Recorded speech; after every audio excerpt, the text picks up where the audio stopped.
Prezados alunos, aqui é o professor Marcelo Caramuru. Vamos começar a nossa 13ª aula. Na aula passada, nós vimos a implementação da exclusão mútua através de soluções de hardware, que eram desabilitações das interrupções e instrução test and set. Agora nós vamos ver soluções em software para garantir a exclusão mútua. Todos os algoritmos que eu for demonstrar aqui vão representar sempre a mesma situação, onde dois processos tentam acessar o mesmo recurso compartilhado através de um loop infinito, ok? Então esses dois processos, eles têm uma região crítica. Essa região crítica, antes de ser acessada, tem que realizar um protocolo de entrada, e após a realização da região crítica tem que ser feito um protocolo de saída, ok? A gente já sabe o que esses protocolos fazem.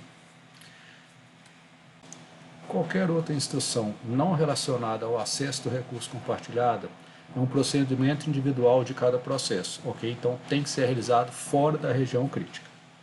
O algoritmo 1 contém uma variável de bloqueio chamada de vez, que vai indicar qual processo pode acessar a região crítica.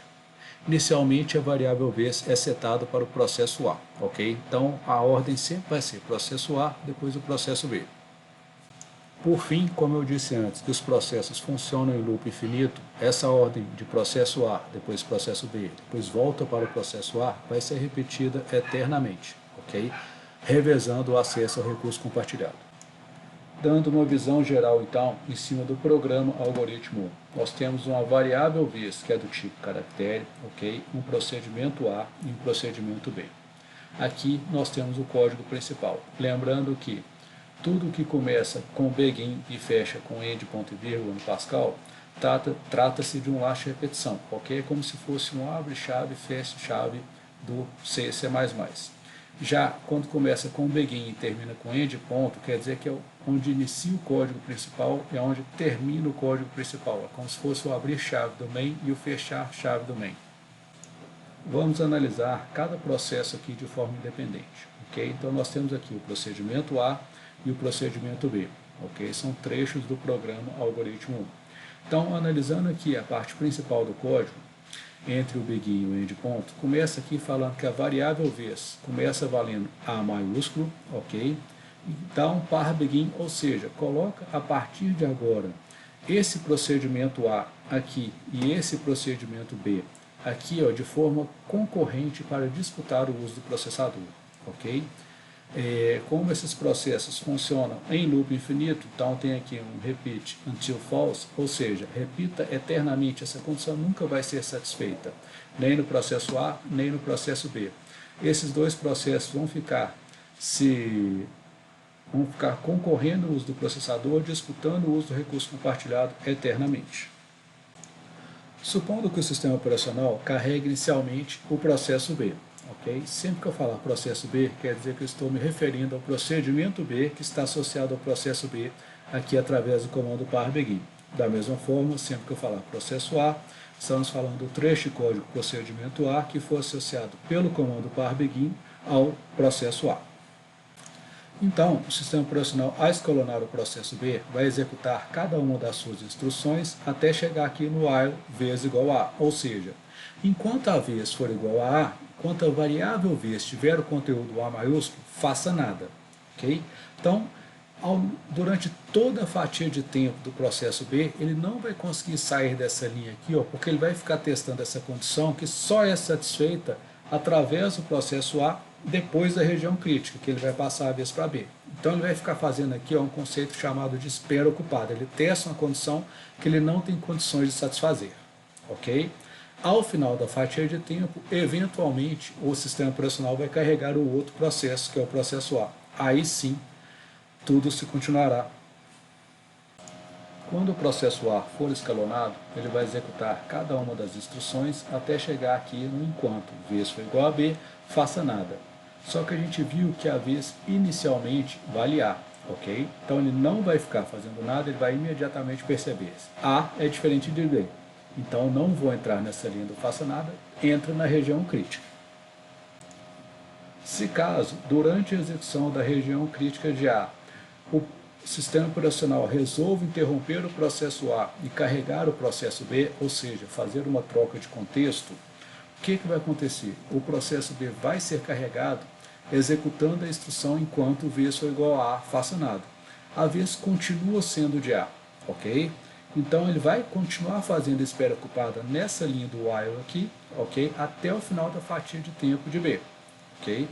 Eventualmente, quando o sistema operacional escalonar o processo A novamente, ele vai terminar a sua região crítica, vai passar a vez para o processo B, e aí sim, quando eventualmente o sistema operacional fizer uma troca de contexto e carregar o processo B, ele vai poder sair dessa linha do enquanto e entrar dentro da sua região crítica. Aqui então nós temos o resultado do algoritmo 1. Do lado esquerdo nós temos o escalonamento feito pelo sistema operacional. Na coluna do meio nós temos a instrução de cada processo que está sendo executada naquele instante. E do lado direito nós temos o conteúdo da variável vez na memória principal naquele instante. Então, inicialmente, o sistema operacional escalou no processo B, ok, que executou aqui a instrução enquanto vez foi igual a e a variável vez na memória está valendo A, então ele sabe que ele vai ficar repetindo aquele faça nada, ou seja, fazendo espera ocupada nessa linha aqui do while. Em seguida, o sistema operacional escalonou o processo A, que executou a instrução while vez foi igual a B, e a gente sabe que na memória principal vez é igual a A, ok? Então ele vai conseguir passar para a próxima linha, que é executar a região crítica de A, ok? A variável vez continua valendo A na memória principal. A próxima linha após a região crítica é passar o conteúdo da variável vez para B, ok? Então vez na memória está valendo B. E por fim, com relação ao processo A, antes do término da fatia de tempo, ele vai fazer processamentos internos do processo A. Ok? Lembrando que a variável vez agora vale B na memória principal.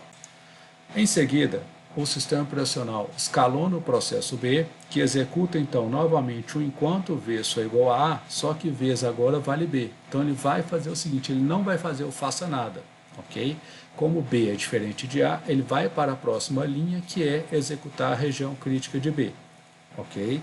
Então, novamente, o sistema operacional pega a próxima instrução do processo B, que vai ser passar o conteúdo da variável vez para A, ok? Então, na memória principal, vez está valendo A, executa processos internos do procedimento B aqui, ou processamentos internos do processo B, ok? E por fim, volta a executar enquanto vez foi igual a A, só que vez na memória vale A agora, então ele vai ficar fazendo nada, fazendo espera ocupada nessa última linha. Esse algoritmo 1 é uma solução muito limitada, porque o acesso ao recurso é sempre feito por dois processos e somente de forma alternada, ok? Então, no caso do processo A precisar de 10 vezes mais o recurso do que o processo B, ele continua tendo acesso na mesma proporção que o processo B, o que não é interessante. O uso do recurso, então, ele vai ficar limitado ao processo de menor velocidade. Um outro problema é que se o conteúdo da variável de bloqueio não for alterado, o outro processo também vai ficar bloqueado ao acesso ao recurso. Vamos dar uma olhada aqui novamente no código. Então, se aqui, durante a execução da região crítica de A, ocorre algum problema com esse processo A e ele é fechado, ok? A vez nunca vai ser passada para B, ok? Então, se a vez não é passada para B, por mais que o recurso já está disponível, já que o processo A nem existe mais, ele nunca vai ter acesso, então ele vai ocorrer uma espera indefinida com relação a esse recurso. Então, o algoritmo 2 foi proposto com base que, para evitar o problema da variável global acesso à região crítica ser compartilhada no algoritmo 1, ok? Que é a variável vez. Então, o algoritmo 2 então, vai introduzir uma variável para cada processo, condição A e condição B, que vai indicar se o processo está na região crítica, ok? O processo, antes de entrar na região crítica, então vai testar se o outro processo já está utilizando o recurso. Se tiver, ele vai esperar. Se não tiver, ele vai acessar o recurso compartilhado. Então aqui, novamente, o programa 2, ok? Programa algoritmo 2, variáveis CA e CB são do tipo booleano, ou seja, verdadeiro ou falso. Analisando o código principal aqui. CA e CB valem falso, ou seja, não tem ninguém querendo acessar o recurso compartilhado, coloca de forma concorrente para mim o procedimento A e o processo B, cada um num processo concorrente ao processo principal. Analisando o código aqui do processo A e do processo B, ou do procedimento A e do procedimento B, a gente vê que são muito parecidos. Repita eternamente, enquanto o CB for verdadeiro, faça nada. Ou seja, se o CB já está acessando o recurso, é para fazer espera ocupada, ok? Ele vai fazer espera ocupada aqui, testando a condição que só é satisfeita pelo outro processo. Eventualmente, quando o outro processo passar CB para falso, aí sim ele vai entrar, fazer o protocolo de entrada, que é passar o CA para verdadeiro, ok? Vai entrar na região crítica. Após a região crítica, ele vai fazer o protocolo de saída, passando o CA para falso e, por fim, vai fazer processamentos internos relativos ao processo A. Algoritmo 2. Considerações. O acesso ao recurso compartilhado não vai ser feito necessariamente de forma alternada. Não vai ser sempre A, depois B, depois A, depois B. Ou seja, qualquer que seja a ordem, vai ser permitido ocorrer. Segundo, se caso um dos processos tem um erro fora da região crítica, não vai bloquear o outro processo, já que a variável de condição de acesso é setada imediatamente antes e após a região crítica. Porém, se caso um dos processos tiver um problema antes de alterar o conteúdo da variável de acesso, vai bloquear o outro processo também indefinidamente. O grande problema do algoritmo 2 é que ele nem sempre garante a exclusão mútua. Vamos ver como que isso ocorre. Inicialmente, o processo A foi escalonado, ok? E eventualmente ele executou a instrução while CB, ok? No programa principal, CA e CB foram definidos inicialmente como falso. Então, quando o sistema operacional executou essa instrução aqui, ó, enquanto falso, ok? Então ele não vai entrar dentro do laço enquanto e vai passar para a próxima instrução. Antes de executar a próxima instrução, o sistema operacional interrompeu o processo A e carregou o processo B, ok? Fez uma mudança de contexto e eventualmente chegou na instrução aqui while CA, ou seja, enquanto o CA for verdadeiro, faça alguma coisa. Só que como o CA é falso, que está na memória, ok? Então ele vai passar para a próxima instrução. Novamente o sistema operacional alterou o processo de execução e voltou para o processo A, ok? E a instrução escolhida foi a próxima do while, que é CA recebe verdadeiro, ok? Então o conteúdo de CA na memória que antes era falso, agora passou para verdadeiro, ok? Eventualmente, o sistema operacional também fez uma nova mudança de contexto, carregou o processo B, executou a próxima linha após o enquanto, ok? Então também passou CB recebe verdadeiro, ok? Então na memória agora tem CA e CB valendo verdadeiro e ambos os processos já passaram da fase do protocolo de entrada. Então, novamente ocorre uma mudança de contexto, o processo A vai estar realizando a sua região crítica, ok? E se ocorrer novamente uma mudança de contexto para o processo B, também vai realizar a região crítica antes do término da região crítica do processo A, ok? Isso pode ocorrer algum tipo de inconsistência, ou seja, a exclusão mútua não foi garantida pelo algoritmo 2. Surge então o algoritmo 3. Ele simplesmente tenta resolver o problema do algoritmo 2, mudando a posição da atribuição de CA e CB para antes do loop de teste. Vamos ver como é que ficou. O que mudou do algoritmo 2 para o algoritmo 3? Esse CA recebe verdadeiro aqui, ó, que antes era depois do enquanto, agora ele veio para antes, sinalizando que ele quer acessar a região crítica, ok? Que o processo A quer acessar a região crítica, e antes de verificar se o processo B está acessando, ele já sinaliza que quer acessar através da variável CA. Da mesma forma, o processo B, esse CB que antes era depois do while, agora ele veio para antes do enquanto, ok? Igualzinho o processo A faz. Visão geral do código. Novamente, nós temos aqui no trecho principal de código, CA e CB começam valendo falso, coloca de forma concorrente para mim o procedimento A e o procedimento B, cada um no processo, numa thread concorrente para disputar o uso do processador. É fácil perceber que o algoritmo 3 vai gerar problema, ok? Vamos supor o seguinte escalonamento. Processo A executa as instruções begin, repeat, CA recebe verdadeiro. o SO faz uma mudança de contexto, carrega o processo B, ok? E executa as instruções begin, repeat, CB recebe verdadeiro. Se seja a próxima instrução do processo B, seja do processo A, vai ser o enquanto, ok? E no caso CA e CB estão valendo verdadeiro, ok? Então suponha que seja do processo B. Então, enquanto verdadeiro, faça nada, até o final da fatia de tempo. Se for para o processo A, enquanto verdadeiro, faça nada. Ou seja, os dois processos vão ficar bloqueados, em espera indefinida, e sem acesso ao recurso. A gente viu então que o algoritmo 3 garante a exclusão mútua através da mudança de posição das variáveis CA e CB, ok? Mas em compensação ele vai introduzir a possibilidade de bloqueio indefinido dos dois processos. No algoritmo 3, cada processo altera o estado da sua variável sem se preocupar com o estado do outro processo, ok? Então o algoritmo 4, tentando evitar esse problema, vai também sinalizar que quer acessar o recurso compartilhado através da mudança da variável, só que durante o protocolo de entrada da região crítica ele vai verificar se o outro processo já está acessando. Se tiver, então ele vai desfazer momentaneamente essa definição. Vamos ver como é que isso funciona. Então, ó, visão geral do código. Programa o algoritmo 4, ok, variáveis CA e CB do tipo booleano, código principal. CA e CB começam valendo falso, coloca de forma concorrente processo A e processo B, ok? A gente sabe que processo A e processo B rodam eternamente de forma concorrente ao acesso ao recurso compartilhado.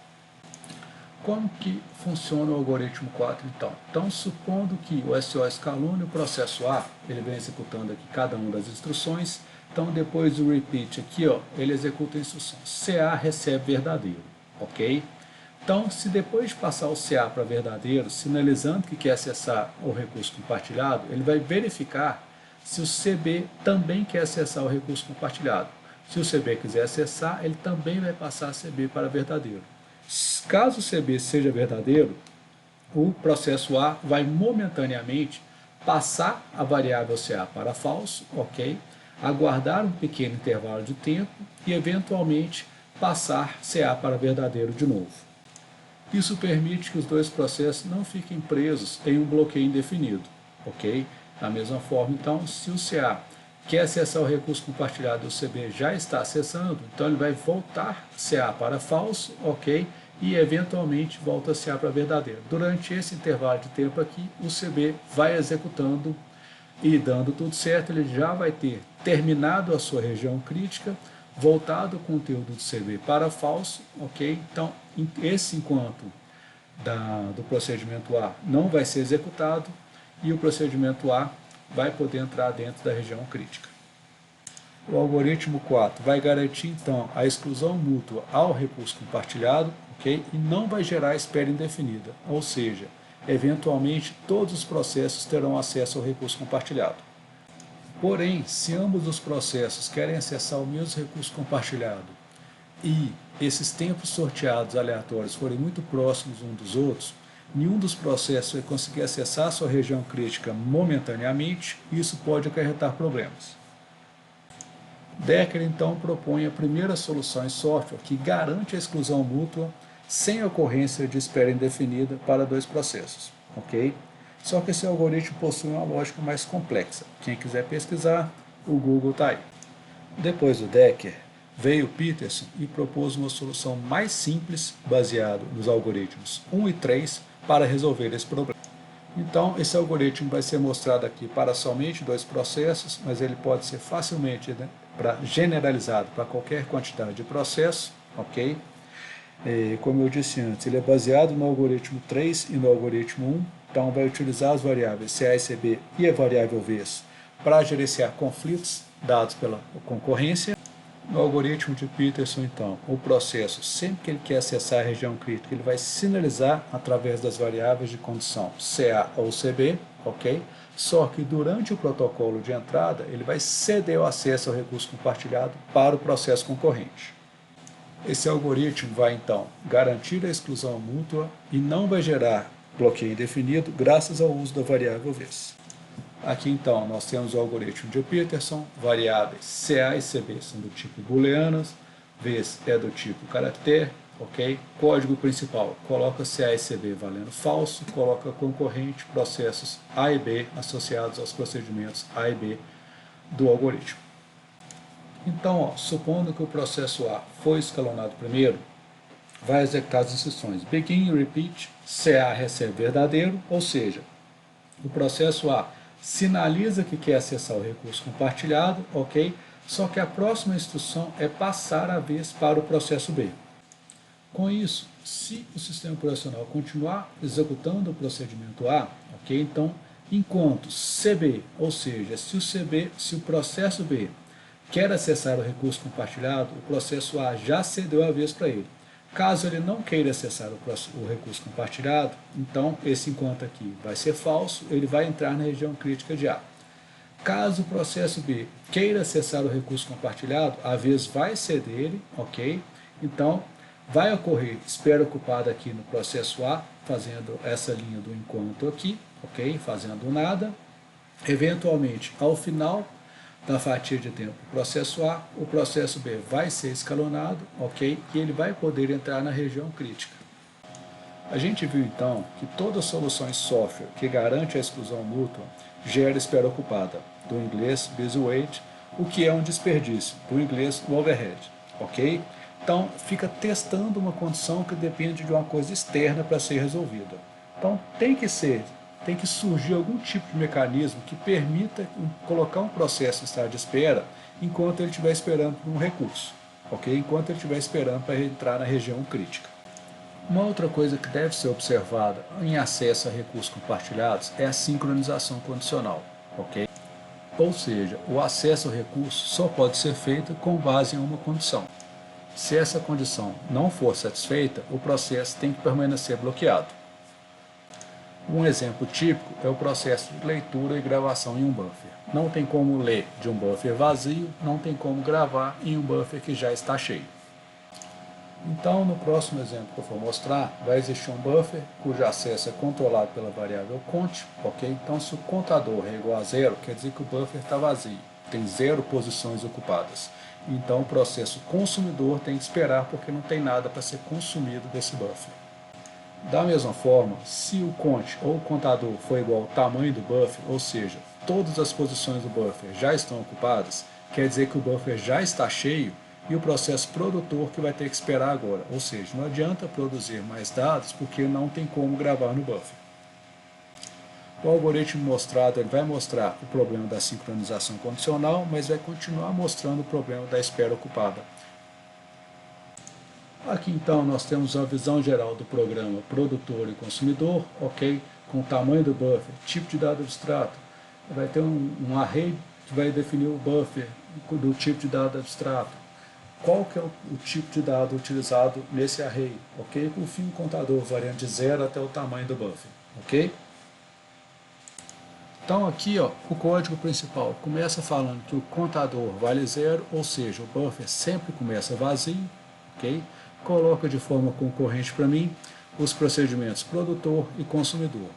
Se caso o sistema operacional escalone o procedimento consumidor associado ao processo consumidor inicialmente, o que vai acontecer?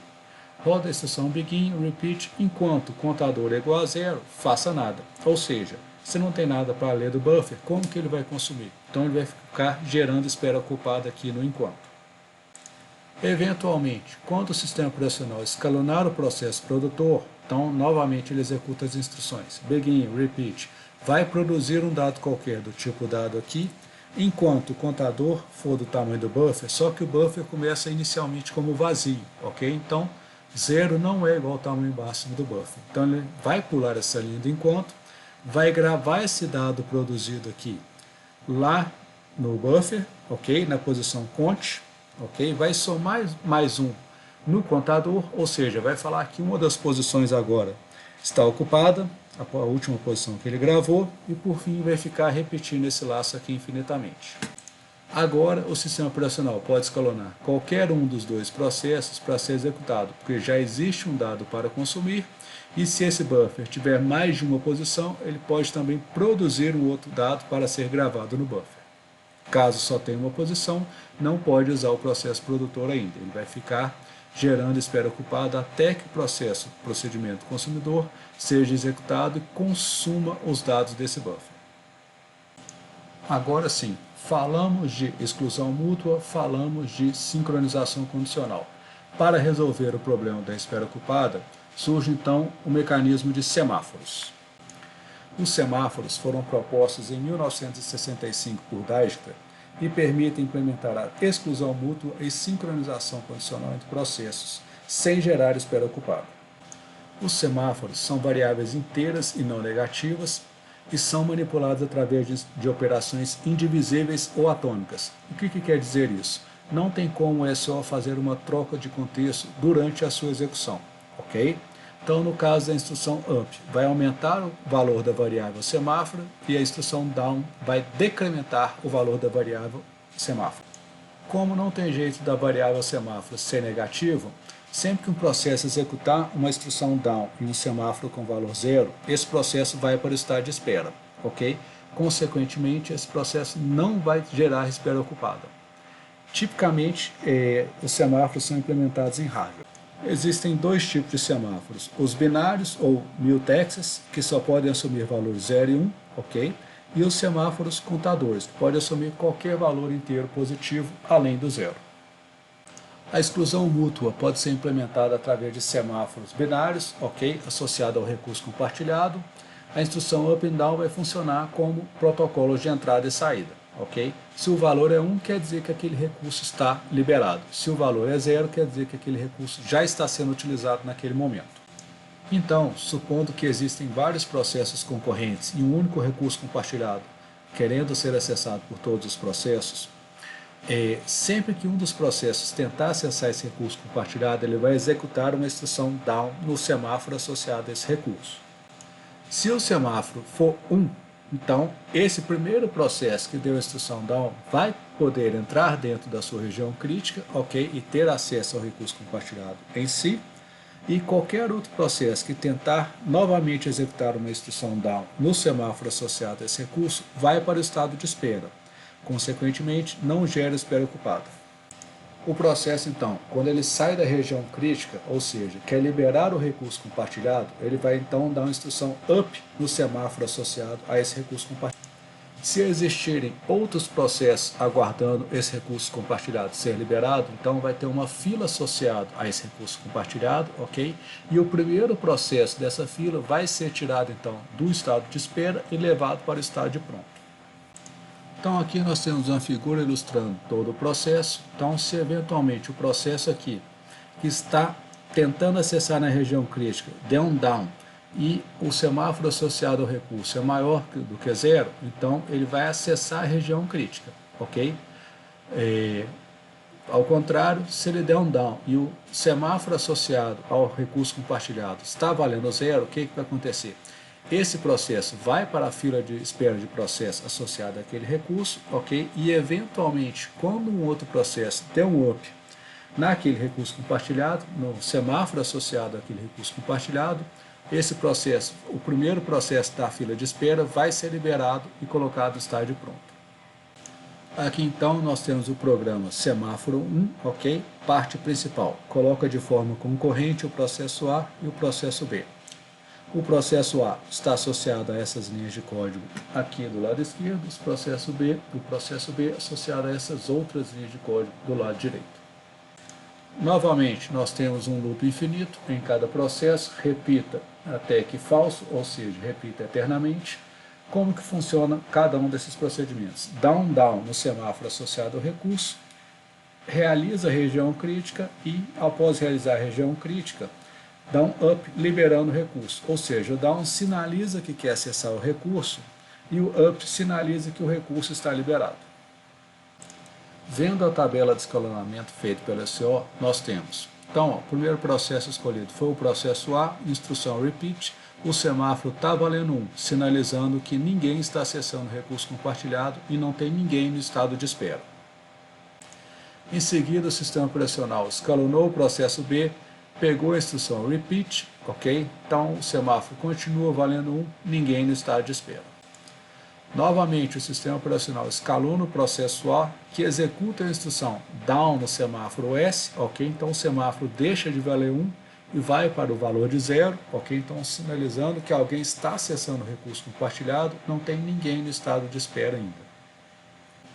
Se o sistema operacional escalona o processo B novamente e executa a instrução down no semáforo S de novo, o que vai acontecer? O semáforo já está valendo 0. Então não tem como ele ficar negativo. O que vai acontecer com o processo B? Vai para o estado de espera, ok? Então ele vai para o estado de espera, supondo que não haja outro processo, o sistema operacional escalone o processo A novamente, ok? Que vai entrar dentro da sua região crítica, ok? O processo B continua à espera. Depois o sistema operacional pega a próxima instrução do processo A, que é up do semáforo, ou seja, libera o recurso compartilhado para mim. Então o semáforo agora, que era 0, volta para 1, ok?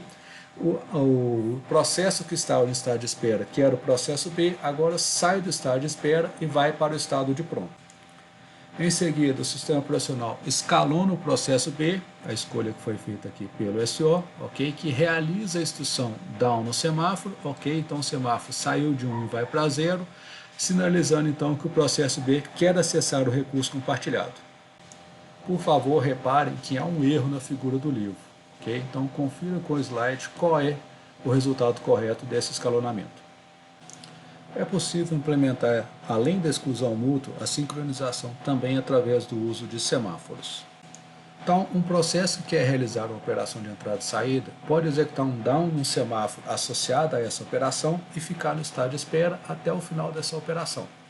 Quando a operação for completada, aí sim uma das rotinas de tratamento de interrupção vai executar um up no semáforo associado a essa operação, liberando o processo do estado de espera. Aqui nós temos um algoritmo muito simples, muito superficial, chamado de semáforo 2, onde existe um semáforo chamado de evento, ok? Então tem uma variável evento, que é do tipo semáforo, e começa valendo o valor 0, ok? Para a implementação da sincronização condicional. Coloca de forma concorrente o procedimento solicita leitura e o procedimento escreve dados.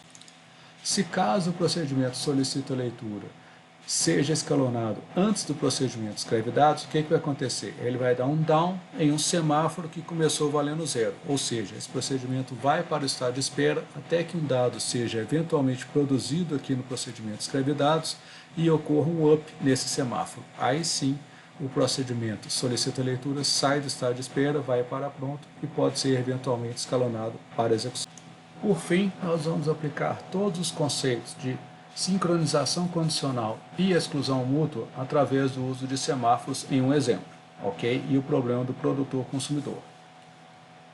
São definições do problema. Vai existir um buffer de 2 posições, um semáforo binário para garantir a exclusão mútua e 2 semáforos contadores, chamados de vazio e cheio, para sincronização condicional. Aqui então nós temos o programa produtor-consumidor 2, ok? Pegando aqui definições de variáveis, vai existir uma constante que é o tamanho do buffer, que é 2, vai existir uma definição de tipo de abstrato de dado, vai ser um tipo qualquer, não faz diferença, declarações de variáveis diversas, e aqui começa o meu código principal, ok? Coloca de forma concorrente para mim o processo produtor e o processo consumidor. O processo produtor funciona da seguinte forma: repita infinitamente, produz um dado qualquer, ok?